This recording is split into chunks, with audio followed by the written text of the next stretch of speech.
تمام تعریفیں اس اللہ سبحانہ و تعالیٰ کے لیے سزاوار ہیں جس نے نبی مکرم کی بعثت کے ذریعے ہم پر احسان کیا۔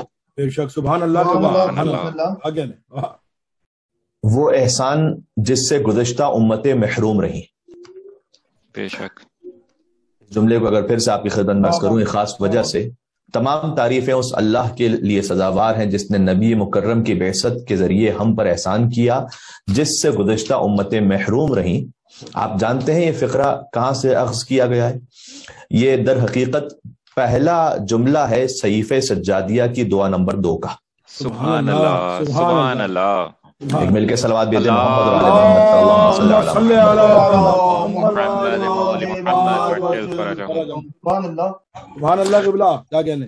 اللہ سبحانہ و تعالیٰ نے سورہ آل عمران میں کہا ہے لقد من اللہ علی المؤمنین، اللہ سبحانہ و تعالیٰ کا احسان ہے مومنین پر، اذ بعث فیہم، کہ اللہ نے ان کے درمیان مبعوث فرمایا رسولا منہم من انفسہم، ایک رسول مبعوث فرمایا کہ جو انہی میں سے تھے۔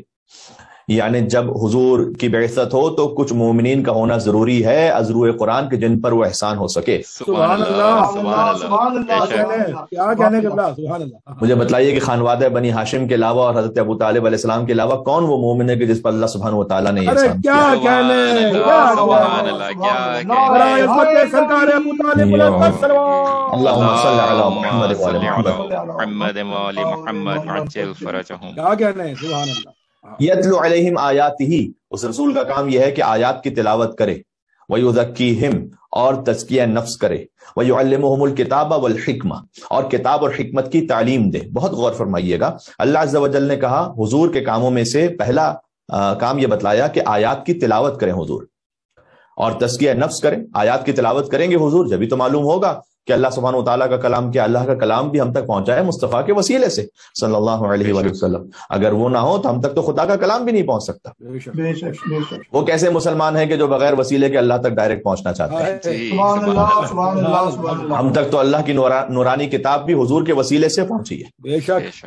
تو اللہ سبحانہ و تعالیٰ نے فرمایا کہ آپ کا کام ہے کہ آپ آیات کی تلاوت کریں۔ جب حضور آیات کی تلاوت کریں گے تب جا کر یہ علم ہوگا کہ یہ قرآن ہے، یہ اللہ سبحانہ وتعالیٰ کی بھیجی ہوئی آیت ہے، اور تزکیہ نفس کریں۔ پھر غور کیجیے گا، جب آیات کی تلاوت ہو چکی تو پھر اب کتاب کی تعلیم کی ضرورت کیا ہے؟ یعلمہم الکتاب والحکمہ۔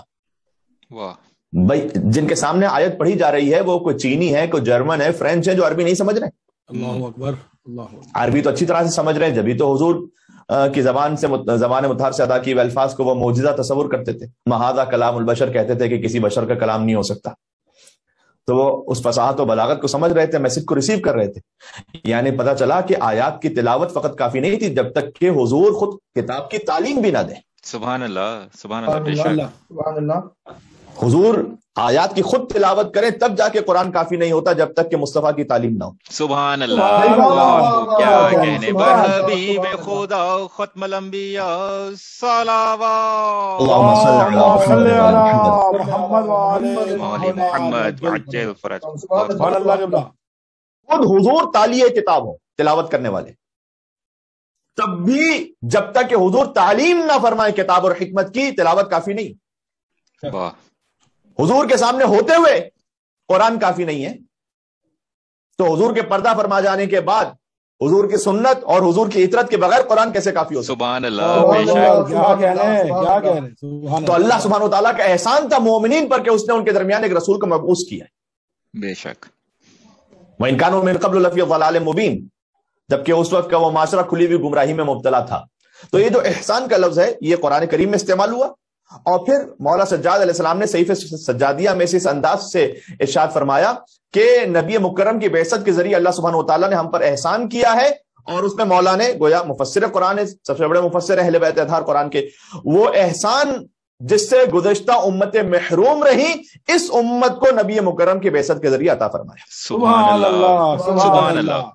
برائے عظمت سید ساجدین بلند ترین صلوات، اللہم صلی علی محمد و آل محمد۔ صلی علی محمد و آل محمد عجل کیا کہنے قبلہ؟ سبحان اللہ۔